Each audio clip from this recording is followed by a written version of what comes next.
In my last video, we have covered the usages of all the tenses that are there in class 10. So today, it's time for understanding our first tense, which is imperative. Present I have not taken because there are unlimited number of present tense.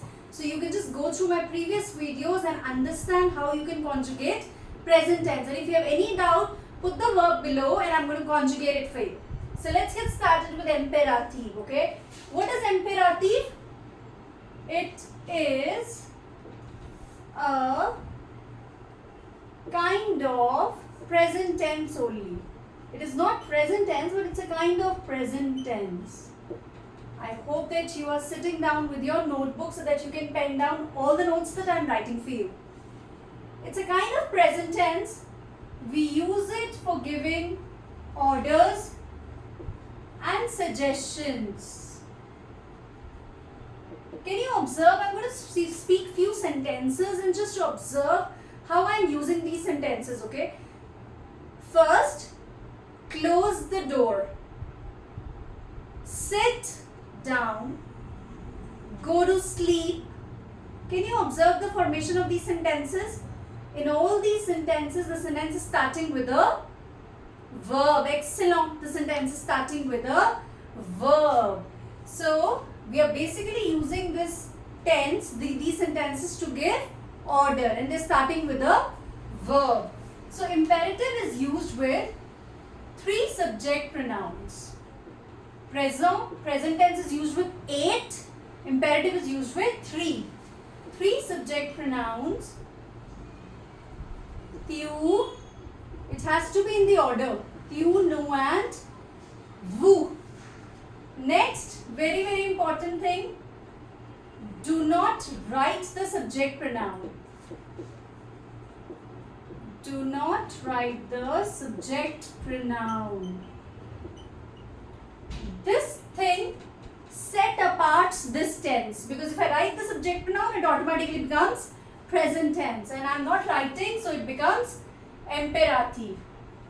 Exclamation mark. You have to write the exclamation mark at the end of the sentences. Exclamation mark. Okay, and then we have few exceptions. So I'm going to start with few regular verbs first. Let's see.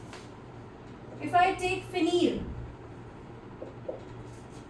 what was my first sentence? It is a kind of present tense.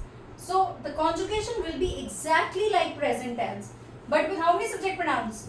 Tu, nu and vu. So see, fini, finissant, finissez.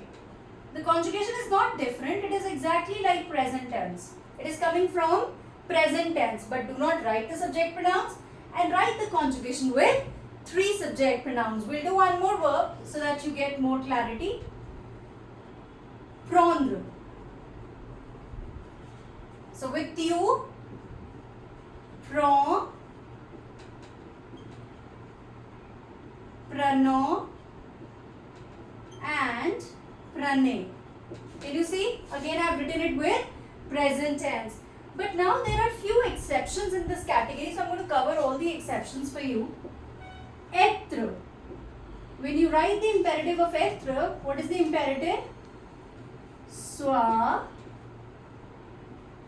soyons, soyez. Okay, I've written in that line just because of the space. Avoir, but you always have to conjugate the verb in this manner. One below the other. Avoir, I, ayons. These are all exceptions. I am not writing them from present tense. Can you see? Être verb conjugation present tense is et, sont, êtes, vous êtes. So I have altogether written a new word here. That means it's an exception. The next verb is savoir. Sache. Nous form is sachons. Vous form is sachez. Keep writing. The next is vouloir. Veuille. Voyons. vaye. So these are the major 4 verbs, and then we start with all the ER verbs. What happens in ER verbs? Can you see? What is the exception here? Can you figure out? In conjugation with ER verbs, with you it is P-A-R-L-E-S. But I have dropped the S here. So this happens with all the ER verbs, okay? All ER verbs. So parle, parlons, parler. Okay? And then we have verb aller. Verb aller also same rule. Va. I have dropped the S. Otherwise in present tense the S is there. Allons and aller. So these are the exceptions that you can see. 2 regular verbs I have conjugated. Just to show you this thing that the conjugation is going to come from present tense. Apart from this, we have covered the exceptions. Être, avoir, savoir, vouloir, all ER verbs and verb aller. And one more important thing, how are you going to make negative of this imperative? Just before the verb we write ne, after the verb we write pas. So ne finit pas, ne finissant pas, ne finissez pas. Ça va, c'est clair? And then we have pronominal verbs in this section. Very, very important. Pronominal verbs. If I see pronominal verbs, let me just see. I hope you remember pronominal verbs. Pronominal verbs are all the verbs which have sir in them. Okay? And we are concerned with only 3 subject pronouns.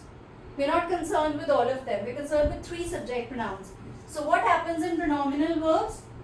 How do we conjugate? We conjugate like this. Lave-toi,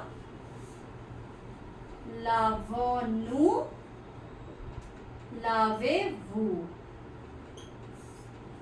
Do you remember in pronominal verbs with tu we have te. Tu, te, lave.